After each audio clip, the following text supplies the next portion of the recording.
Hello बच्चों, let's read the question. The question says anybody whether animate or inanimate which is capable of performing work is said to be process energy. यानी कोई भी body है जो कि क्या कर सकती है, वर्क कर सकती है, तो उसके पास में क्या रहेगी, एनर्जी रहेगी। It is measured by total quantity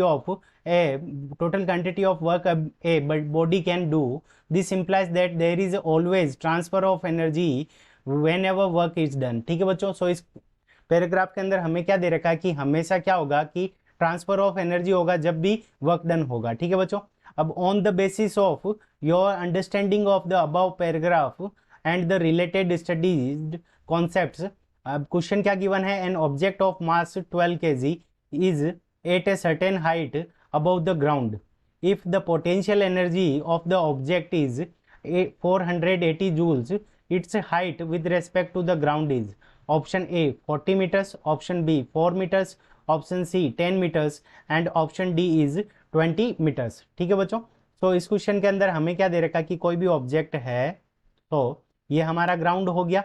अब कोई ऑब्जेक्ट है वो ग्राउंड से मान लेते हैं कि h हाइट के ऊपर है, तो ये हाइट हमारी क्या हो जाएगी, तो ये वाली हाइट हो गई हमारी स्मॉल h।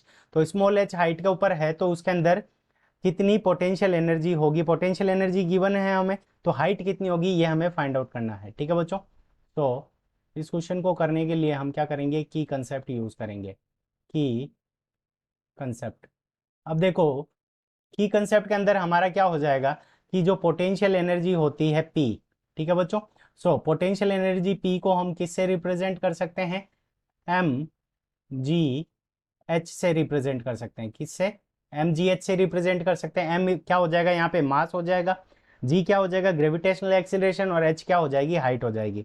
अब हमें पोटेंशियल एनर्जी की वैल्यू कितनी दे रखी है इस ऑब्जेक्ट की, 480 जूल्स। तो ये 480 जूल्स हमारा किसके इक्वल होना चाहिए, mass multiplied by G multiplied by H के इक्वल होना चाहिए। अब हम वैल्यूज पुट कर देते हैं। मास की वैल्यू हमें कितनी गिवन है, 12 गिवन है। जी को अगर हम 10 ले ले, 10 मीटर पर सेकेंड स्क्वायर, तो जी की वैल्यू 10 और हाइट एच हमें क्या करनी है, फाइंड आउट करनी है। तो इन दोनों का मल्टीप्लिकेशन किसके इक्वल होना चाहिए, तीनों का 480 के इक्वल। तो 12 से इसको कैंसिल करेंगे तो यहाँ पे 4 टाइम्स जाएगा, तो ये हो जाएगा 40। फिर यहाँ से जीरो से ये जीरो कैंसिल हो जाएगा, तो हमारे पास में जो हाइट है h इज इक्वल्स टू, वो हमारे पास में कितनी आ जाएगी, 4 मीटर्स। ठीक है बच्चों, तो हाइट हमारी कितनी आ गई, 4 मीटर्स, और वो कौन से ऑप्शन में गिवन है, ऑप्शन बी में गिवन है। So option B is the correct answer of this question. I hope you understood it well. Best of luck, thank you.